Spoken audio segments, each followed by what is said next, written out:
ഹരി ഓം. ശ്രീമന്നാരായണീയം. ദശകം 5 വിരാട് പുരുഷോത്പത്തി. ഈ ദശകത്തിൻ്റെ വൃത്തം ശാർദൂല വിക്രീഡിതമാണ്.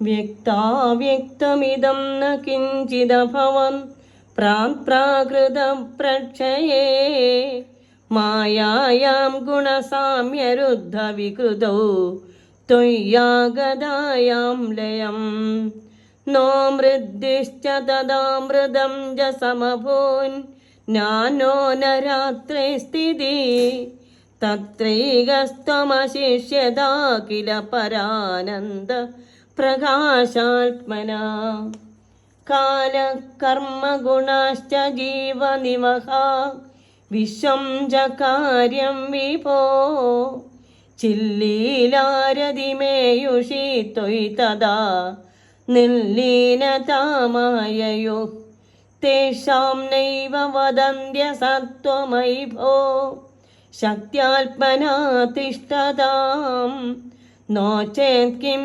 ഗഗനപ്രസൂന സദൃശാം ഭൂയോ ഭവേൻ സംഭവ ഏവം ചദ്ദിപരാർത്ഥകാല വിഗതാ വീക്ഷാം സുസൃക്ഷാത്മികാം ബിഭ്രാണേ ത്വയി ചുക്ഷുവേ ത്രിഭുവനീ ഭാവായ മായ സ്വയം മായാദഖലു കാലശക്തിരഖിലാദൃഷ്ടം സ്വഭാവോപി ച പ്രാദുർഭൂയ ഗുണാൻ വികാസ്യ വിദദു തസ്യാ സഹായക്രിയാം മായാ സന്നിഹിതോ പ്രവിഷ്ടവപുഷാ സാക്ഷീതി ഗീതോ ഭവാൻ ഭേദൈസ്താം പ്രതിബിംബ്യതോ വിഭിഷിവാൻ ജീവോപി നൈവ പരഃ കാലാദിപ്രതിബോധിതാദ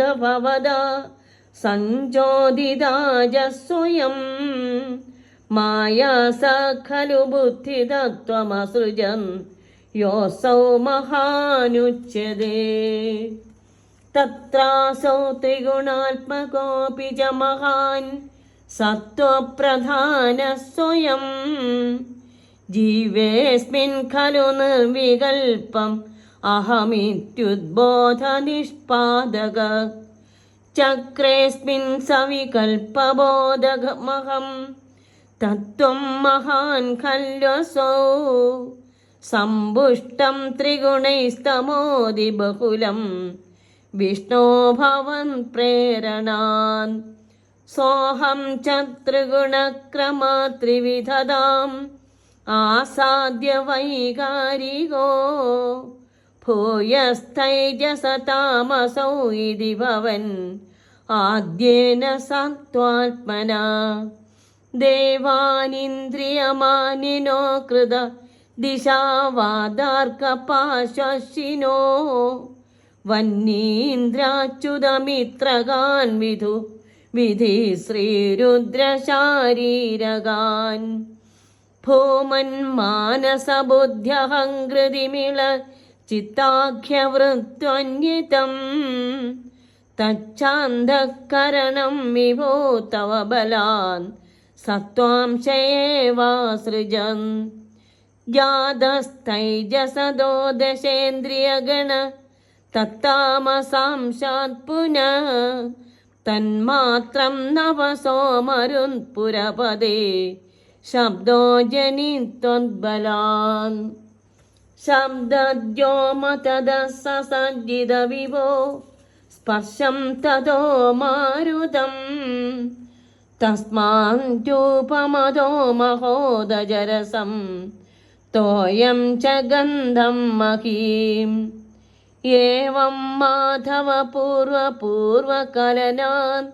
ആദ്യാദ്യധർമാന്വിതം ഭൂതഗ്രാമമിമം ത്വമേവ ഭഗവൻ പ്രകാശയസ്താമസാൻ ഏതേ ഭൂതഗണാസ്തദേന്ദ്രിയഗണാ ദേവേശ്ച ജാതാ പ്രദം നോശേ ഗുർഭുവനാണ്ഡ നിർമ്മിതി വിദൗ ദേവൈരമീഭിസ്തദാ ത്വം നാനാവിധസൂക്തിഭിർനുതഗുണ തത്വാന്യമുന്യാഭിഷന്യേ ചേഷ്ടാശക്തിമുദീര്യതാനി ഘടയൻ ഹൈരണ്യമണ്ഡം വ്യഥാ അണ്ഡം തത്കലു പൂർവസൃഷ്ടസലിലേ തിഷ്ടൻ സഹസം സമാ നിർഭിന്നന്ന കൃതാ ചതുർദശ ജഗൻ രൂപം വിരാടാഹ്വയം സാഹസ്രൈകരപാദമൂർധ നിവഹൈ നിശേഷ ജീവാത്മകോ നിർഭാദോസി മരുൻ പുരാധിപ സമാം ത്രായസ്വ സർവാമയാൻ നിർഭാസോസി മരുത്പുരാധിപ സമാം ത്രായസ്യ സർവാമയാൻ. ശ്രീഹരേ നമഃ. നാരായണ അഖില ഗുരോ ഭഗവൻ നമസ്തേ. ഈ ദശകത്തിൻ്റെ ലളിതാർത്ഥം. പണ്ട് ബ്രഹ്മപ്രളയകാലത്ത് സത്വം രജസ് തമസ് എന്നീ ഗുണങ്ങളുടെ സാമ്യം മൂലം ചലനമില്ലാതിരുന്ന മായ അതിൽ ലയിച്ച് സ്ഥിതി ചെയ്തിരുന്നപ്പോൾ വ്യക്തരൂപത്തിലും വ്യക്തമായി എന്ന് കാണുന്ന വസ്തുക്കളൊന്നും ജന്മം എടുത്തിരുന്നില്ല. അപ്പോൾ മൃത്യുവും മോക്ഷവും ഉണ്ടായിരുന്നില്ല. പകൽ രാത്രി എന്നീ സ്ഥിതിഭേദങ്ങളും ഉണ്ടായിരുന്നില്ല. ഏകനായ അവിടുന്ന് മാത്രം ചിദാനന്ദ സ്വരൂപനായും ജ്ഞാനപ്രകാശത്തോടെ അവശേഷിച്ചിരുന്നു. അല്ലയോ ഭഗവാനെ, അക്കാലത്ത് കാലം, കർമ്മം, ഗുണങ്ങൾ, ജീവാത്മാക്കളുടെ സമൂഹം മുതലായി സർവവിശ്വവും ആത്മാരാമയോഗ നിദ്രയിൽ മുഴുകിയിരുന്ന അങ്ങയിൽ ലയിച്ചിരുന്നു. അവയുടെ അവ്യക്തമായ ശക്തിയും അപ്പോഴത്തെ അങ്ങേയും ആരും അസത്വമൊന്നും ആരും പറയുന്നില്ല. അന്ന് അവയുണ്ടായിരുന്നില്ലെങ്കിൽ ആകാശപുഷ്പങ്ങൾ പോലുള്ള അവ വീണ്ടും ഉത്ഭവിക്കുമായിരുന്നോ? ഈ സ്ഥിതിയിൽ 2 പരാർത്ഥം കഴിഞ്ഞു. സൃഷ്ടികർമ്മം നടത്താനുള്ള ആഗ്രഹത്താൽ അങ്ങ് നോക്കിക്കൊണ്ടിരിക്കെ 3 ലോകങ്ങളുടെ മൂലകാരണമായ മായാശക്തി സ്വയം അങ്ങയിൽ നിന്നു പുറത്തു വന്നു. മായയിൽ നിന്ന് ഉളവായ കാലം, സമസ്ത കർമ്മങ്ങൾ, സ്വഭാവം എന്നീ ശക്തികൾ സ്വയം പ്രകാശം ചൊരിഞ്ഞ് വളരുകയും മായയെ സഹായിക്കാൻ തുടങ്ങുകയും ചെയ്തു. മായയുടെ സാന്നിധ്യം ഉണ്ടെങ്കിലും അതിന് പ്രവേശനമില്ലാത്ത സ്വരൂപത്തോടു കൂടി അങ്ങ് സാക്ഷിയായ ചൈതന്യമെന്ന് വിധിക്കപ്പെട്ടിരിക്കുന്നു. പല രൂപത്തിലുള്ള മായ പ്രതിബിംബിച്ചുണ്ടായതാണ് ജീവാത്മാവ്. അതും അങ്ങ് തന്നെയാണ്. പ്രളയ അനന്തരം കാലം മുതലായ മറ്റു ശക്തികൾ ഉണർത്തിയപ്പോൾ ആ മായ അങ്ങയുടെ പ്രേരണ മൂലം സ്വയം ബുദ്ധിതത്വത്തെ സൃഷ്ടിച്ചു.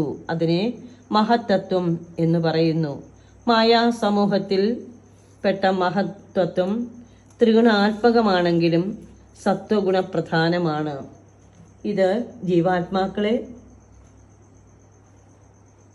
നിശ്ചേതരാക്കി അവരിൽ ഞാനെന്ന ബോധമുണ്ടാക്കുന്ന പ്രേരക ശക്തിയാകുന്നു. ഹേ വിഷ്ണു ഭഗവാനെ, അങ്ങയുടെ പ്രേരണയാൽ ഈ മഹത്തത്വം ത്രിഗുണ സമ്പുഷ്ടമാണെങ്കിലും അധിക പങ്ക് തമോ ഗുണമുള്ള ജീവാത്മാവിൽ വിഭിന്ന ധർമ്മ ആരോപണം ഉണ്ടാക്കുവാൻ വേണ്ടി അഹങ്കാരതത്വത്തെ സൃഷ്ടിച്ചു. ഇങ്ങനെ സംജാതമായ അഹന്തത്വം 3 ഗുണങ്ങൾക്ക് ഒത്തു 3 രൂപങ്ങൾ പ്രാപിച്ചു. പിന്നീട് വൈകാരികം, തൈജസം, താമസം എന്നീ രൂപഭേദങ്ങൾ കൈക്കൊണ്ടു. സത്വഗുണ ആത്മകമായ വൈകാരിക രൂപഭേദമാകട്ടെ ഇന്ദ്രിയ നിയന്ത്രിതാക്കളായ ദിക്ക്, വായു, സൂര്യൻ, വരുണൻ, അശ്വിനികൾ എന്നീ ദേവന്മാരെയും അഗ്നി, ഇന്ദ്രൻ, ഉപേന്ദ്രൻ, മിത്രൻ, പ്രജാപതി, ചന്ദ്രൻ, ബ്രഹ്മാവ്, ശിവൻ, ക്ഷേത്രൻ എന്നിവരെയും സൃഷ്ടിച്ചു. അല്ലയോ മഹാപുരുഷനായ ഭഗവാനെ, അങ്ങയുടെ ശക്തിയാൽ സത്വഗുണപ്രധാനമായ വൈകാരികാംശം, മനസ്സ്, ബുദ്ധി, അഹങ്കാരം, ചിത്തം എന്നീ 4 വൃത്തികളോടുകൂടിയ അന്ധക്കരണത്തെ സൃഷ്ടിച്ചു. തൈജസ് രൂപത്തിൽ നിന്ന് 10 ഇന്ദ്രിയങ്ങളും സംജാതങ്ങളായി. ഹേ ഗുരുവായൂരപ്പ, അങ്ങയുടെ അപാരമായ ശക്തിയാൽ ആകാശത്തിൻ്റെ വെറുമൊരു തന്മാത്രയായ ശബ്ദം താമസാംശത്തിൽ നിന്നും ജനിച്ചു. ഹേ സർവശക്ത, ശബ്ദത്തിൽ നിന്ന് ആകാശത്തെയും അതിൽ നിന്ന് സ്പർശത്തെയും അതിൽ നിന്ന് മാരുതനെയും വീണ്ടും രൂപത്തെയും പിന്നീട് തേജസ്സിനെയും തേജസ്സിൽ നിന്ന് രസം, കാലം എന്നിവയെയും ഗന്ധം, ഭൂമി എന്നിവയെയും അങ്ങ് സൃഷ്ടിച്ചു. ലക്ഷ്മീകാന്തനായ ഭഗവാനെ, ഇങ്ങനെ ആദ്യം വിവരിച്ചവയോടുള്ള സംബന്ധത്താൽ അവയുടെ ധർമ്മങ്ങളോട് ചേർന്നിണങ്ങിയ ഈ ഭൂതസംഘത്തെ അങ്ങ് തന്നെ താമസാംശത്തിൽ നിന്നും സൃഷ്ടിച്ചു. ഈ ഭൂതസമൂഹങ്ങളും ഇന്ദ്രിയഗണങ്ങളും അവയുടെ എല്ലാം അധീശന്മാരായ ദേവന്മാരും വെവ്വേറെ തന്നെ ജാതരായെങ്കിലും ബ്രഹ്മാണ്ഡ നിർമ്മിതിയാകുന്ന മഹാകൃത്യത്തിന് അവരാരും തന്നെ ശക്തരായില്ല. ഇന്ദ്രിയ ദേവന്മാരാൽ നാനാവിധ സൂക്തങ്ങളെ കൊണ്ട് പ്രകീർത്തിക്കപ്പെട്ട അങ്ങ് ഈ തത്വങ്ങളിലേക്ക് സ്വയം പ്രവേശിച്ച് പ്രവർത്തന ശക്തിയെ ഉദ്ദീപിപ്പിക്കുകയും സർവഭൂതങ്ങളെയും ഇന്ദ്രിയങ്ങളെയും സംഘടിപ്പിച്ച് സ്വന്തമായ ഒരണ്ടത്തെ സൃഷ്ടിക്കുകയും ചെയ്തു. അങ്ങനെ അങ്ങയിൽ തന്നെ നിർമ്മിതമായ അണ്ഡം ആദ്യമേ സൃഷ്ടിച്ചിട്ടുള്ള ജലത്തിൽ 1000 വർഷം സ്ഥിതി ചെയ്തു. അങ്ങതിനെ പിളരുകയും വിരാട് നാമാവായ 14 ലോകങ്ങളുടെ ആകൃതിയിൽ സൃഷ്ടി നടത്തുകയും ചെയ്തു. പിന്നീട് അങ്ങ് ആയിരക്കണക്കിലുള്ള കൈകാലുകളോടും ശിരസുകളോടും കൂടി എല്ലാ ജീവാത്മാക്കളെയും സ്വയം വഹിച്ചുകൊണ്ട് പ്രശോഭിച്ചുകൊണ്ടിരുന്നു. ഹേ ഗുരുവായൂരപ്പ, അങ്ങനെയുള്ള അങ്ങ് എന്നെ സർവ്വരോഗ പീഡകളിൽ നിന്നും രക്ഷിക്കണേ. അവിടുന്ന് സർവ്വരോഗ പീഡകളിൽ നിന്നും രക്ഷിച്ചെങ്കിൽ മാത്രമേ എനിക്ക് അവിടുത്തെ തിരുനാമം ജപിക്കുവാനും അവിടുത്തെ ക്ഷേത്രങ്ങളിൽ വന്ന് തൊഴുത് ദർശന സായുജ്യം നേടുവാനും സാധിക്കുകയുള്ളൂ. അതിന് ഉള്ള ഒരു മനസ്സും ഒരു ഭക്തിയും കൂടി തന്ന് അനുഗ്രഹിക്കുമാറാകണമേ. രോഗദുരിതങ്ങളിൽ നിന്നും അടിയങ്ങളെ രക്ഷപ്പെടുത്തണമേ എന്ന പ്രാർത്ഥനയോടെയാണ് പട്ടതിരിപ്പാടി ശ്ലോകയുടെ അവസാനിപ്പിക്കുന്നത്. ഹരി ഓം. സർവം ശ്രീകൃഷ്ണ അർപ്പണമസ്തു.